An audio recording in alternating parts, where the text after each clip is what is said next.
I had an uncle who'd lived in New York in the 50s, and he assured me that my English accent would charm the birds from the trees.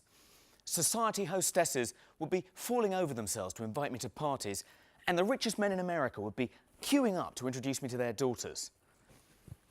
Unfortunately, successive generations of freeloading Fleet Street hacks have poisoned that well. The book was adapted for the stage. It ran at another theatre, a smaller theatre, last year. It was very successful, and so I've been trying to get the play transferred to the West End stage for about 18 months. We had all our ducks in a row. A slot became available at the Arts Theatre, which is where we are, and the only thing we needed was a proper actor, a well-known household name, willing to play me.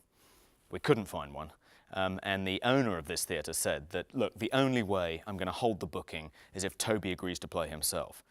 These days, when a New York woman hears the dulcet tones of a true blue Englishman, she thinks low income, small apartment, alcohol problem. And she's usually right. The British are to New Yorkers what Australians are to Londoners. Whatever special place we once occupied in their hearts has long been filled by the wish that we would just go home. Celebrity culture is a monster which is just continuing to grow. I mean, it's doubling in size every 18 months or something. After 9/11, I think a lot of people hoped that, you know, the only good thing to come out of that catastrophe would be that people would stop being at all interested in celebrity tittle-tattle and gossip and just focus on serious issues like, you know, the Middle East. And I think that happened for about a week. And then everyone went back to talking about, you know, J-Lo and Ben Affleck or whatever it might be. Deep down, I didn't think I'd be that impressed if I ever happened to find myself in a room with any of these people.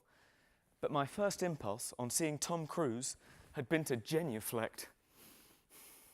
Mainstream popular culture was my religion, and Hollywood was my mecca. Being at the Vanity Fair Oscar party was like being at a rally of fellow believers.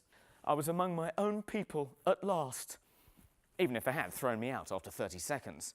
I mean, I enjoy bits of it, but I'm so worried about, you know, forgetting my lines, being in the wrong place for a lighting cue, falling off the front of the stage. I mean, it's quite a narrow stage here, and it's quite a drop down to the front row of the stalls. I'm terrified that on press night, which is tonight, I'm going to fall off the front of the stage, land in the lap of one of the national critics, and then, you know, the headline on tomorrow's paper is going to be actor literally breaks leg in West End fiasco. I didn't want to move among these potentates, notebook in hand, recording their excesses for posterity. I wanted to be one of them. I couldn't wait to strut around in my Armani dinner jacket, showing off the gaudy symbols of my success for all the world to see. Get a load of my Rolex. Check out my trophy girlfriend. Am I cool or what? My time had come. I wanted to be a somebody.